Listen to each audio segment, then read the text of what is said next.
I want to put you in a room. You're running an EMDR session. The client is activated, you've been doing sets, the work has been moving, and then it stops. The SUD, the number on the disturbance scale, won't budge. The same belief keeps coming back, word for word. It was my fault. It was my fault. And the room goes quiet. Here's what I notice in myself in that moment, even after all these years. A pull to do something, to talk, to reassure, to explain, to reach for the perfect sentence that's going to unlock the whole thing. That pull, that exact pull, is the most important thing to understand about cognitive interweaves, because the interweave is what we offer when processing gets stuck. And almost everything that goes wrong with interweaves goes wrong, because we use them to soothe our discomfort instead of the client's stuckness. So that's today, what a cognitive interweave actually is, when to use one, when to keep your mouth shut, and why the best ones are almost always smaller than you think.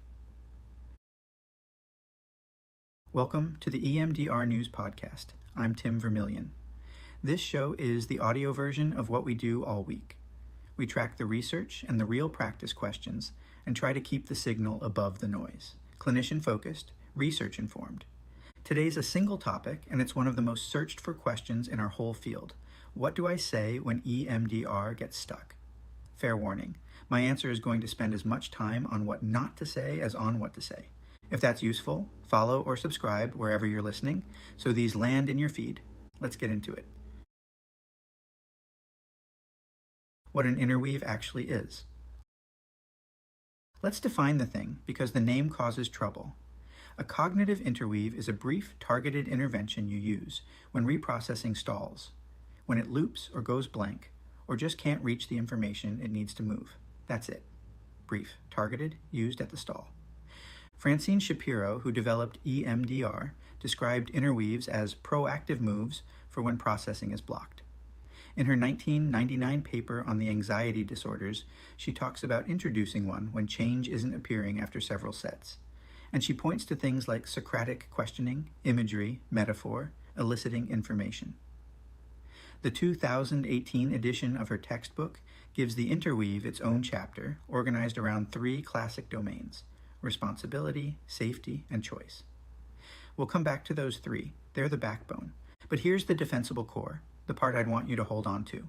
An interweave introduces or draws out adaptive information, and then it hands the work back to the client's own processing. It is not the engine. The processing is the engine. The interweave is a nudge, and then you get out of the way. Now, the word cognitive misleads people, and it's worth saying why. Read literally, cognitive interweave sounds like an intellectual correction, like the job is to think your way out of a trauma response. But in practice, the category is so much wider than that. Interweaves can be verbal, sure, but also imaginal, relational, somatic, a gesture, a metaphor. The point was never to win an argument with the client's belief. The point is to help processing resume. Think about it this way. A client who can recite, "It wasn't my fault," and feel absolutely nothing. That person doesn't need a better argument. They're waiting for the part of them still living in the trauma to be reached on its own terms. That's a different job than persuasion. So when do you actually reach for one? And this is where I want to slow you down, because the most common mistake isn't choosing the wrong interweave. It's intervening at all when you didn't need to. Not every pause is a block. Sometimes a client is quiet because something big is moving underneath, and the best thing you can possibly do is nothing. We get trained over and over to stay out of the way when processing is working. So before you say anything, the real question is this actually blocked, or am I just uncomfortable with the silence? A genuine block looks specific. The same material cycling with nothing new. Disturbance staying high through repeated sets. A memory that won't generalize to anything connected to it. A client locked in a child-time conviction. I'm in danger, I'm helpless, it's my fault. That the adult in the chair can't reach. And the sequence matters more than any clever word or phrase. Notice the block. Check your basics.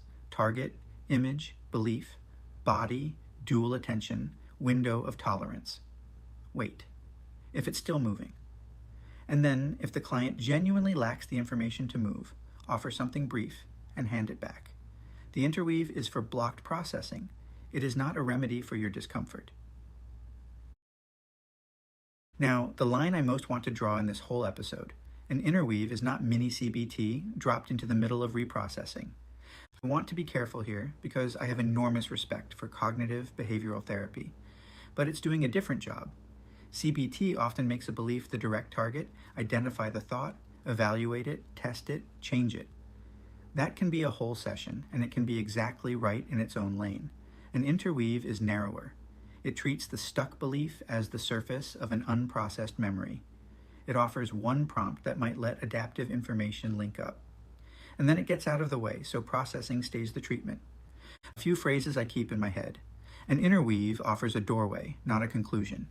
You don't argue a client out of guilt or fear. And the prompt should be brief enough that processing, not conversation, stays the engine. The second your interweave turns into a discussion, a lecture, a debate, it's probably stopped being an interweave.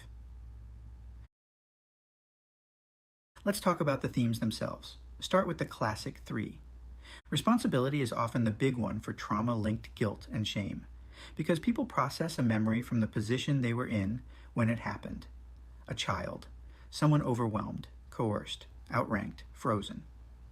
A responsibility interweave helps the system notice what the person actually knew at the time, what power they actually had, who else carried responsibility, and whether the thing they're condemning was a choice at all, or a reflex, or the only thing a body could do under threat. Safety is for the nervous system that's still treating the danger as present tense. It orients toward now, what's different now, what the adult can do now that the younger self couldn't. The difference between remembering danger and being in danger. Choice is for helplessness, separating the options that actually existed in that exact moment from the ones that only exist in hindsight. But stuck points don't always live in words, and the field has built interweaves that meet the block where it actually sits. Some are somatic, noticing what the body wants to do, a movement that never got to finish. Some are imaginal, an adult self stepping into the scene, a compassionate witness, a container. Some work with protective parts, some draw on the relationship itself, or on spiritual and cultural meaning the client brings. And some use music, rhythm, a lyric, a remembered voice. I'll be honest about where that one sits. It's clinically interesting, and there's been professional EMDR education exploring resonant interweaves built on sound, plus a small feasibility study on personalizing audio. But that's emerging training-based work, not an established standard. So if you use it, it has to be client-led. A song belongs to a person's history. It's a bridge to their adaptive information. It's not something you import and impose. That's the thread under all of these, actually. You make room for the client's meaning. You don't install your own. Now, the territory where interweaves most often go wrong: guilt. The reflex is, it wasn't your fault. And that reflex treats all guilt as a mistake to be corrected. But some guilt is distorted. Some guilt is accurate. A lot of it is mixed. And some of it is grief wearing moral language. A clinician who erases real remorse does just as much harm as one who leaves inflated blame sitting there untouched. There's a useful map here from Edward Kubani's work on trauma-related guilt. The common places guilt distorts. Hindsight bias, judging a past action by what you only learned later.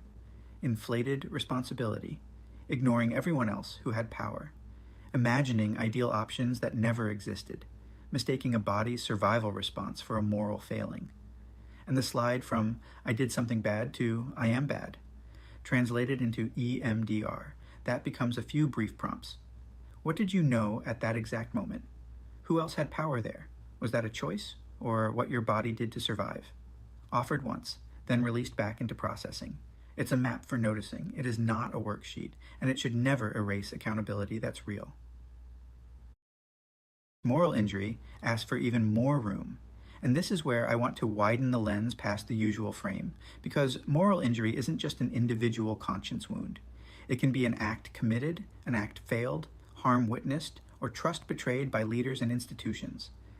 The literature here is rich. Litz and colleagues on the range of transgressions, Jonathan Shea on betrayal by legitimate authority, others on the shame and grief and spiritual struggle that go well beyond a PTSD checklist. The anthropologist Ken McLeish pushes it furthest, and I find it clarifying.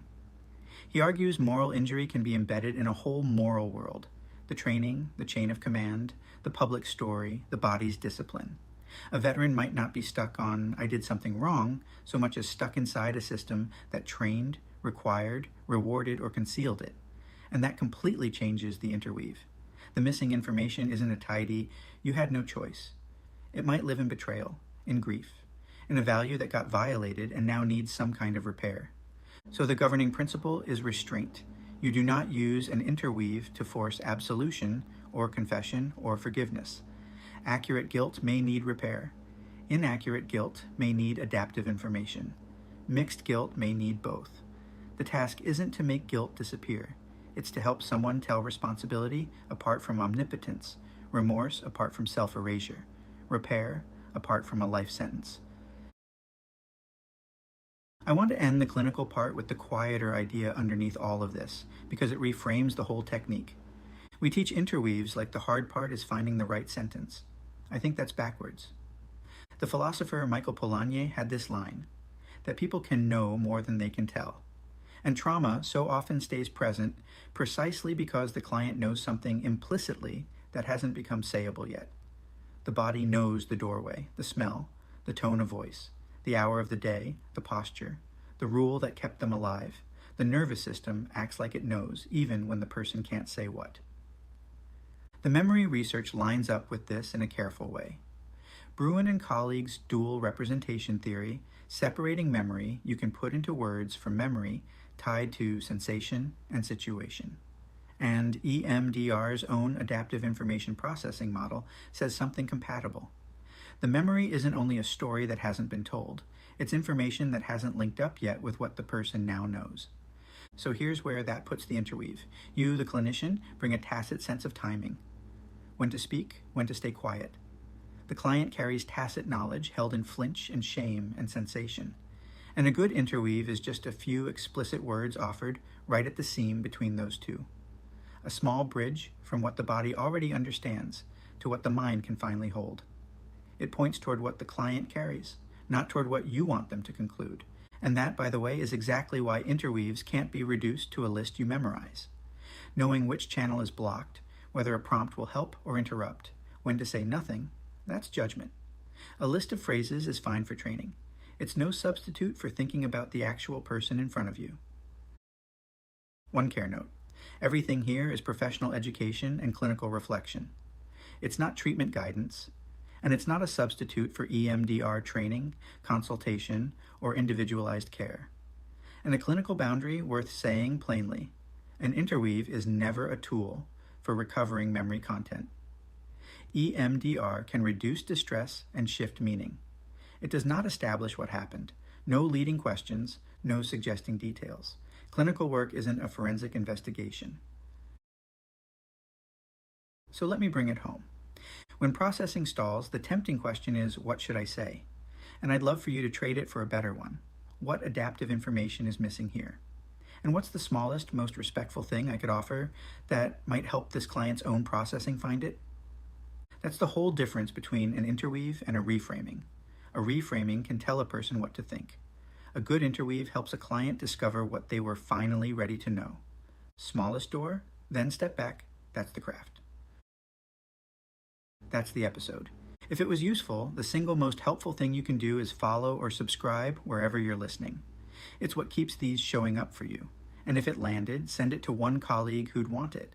That's genuinely how this grows, one clinician handing it to another. A quick word on sources, because that's part of how this show works. Everything Today traces back to published material. Shapiro's 1999 paper and her 2018 textbook chapter on the interweave, Kubani on trauma-related guilt, Litz, Shea, and McLeish on moral injury, Polanyi on tacit knowledge, Bruin and colleagues on dual representation memory. The written version, with everything linked, is up at EMDRnews.com. And the reminders before I go. This is education and reflection, not treatment guidance or a substitute for consultation. EMDR News is independent, not affiliated with the EMDR International Association or the EMDR Institute. I'm Tim Vermillion.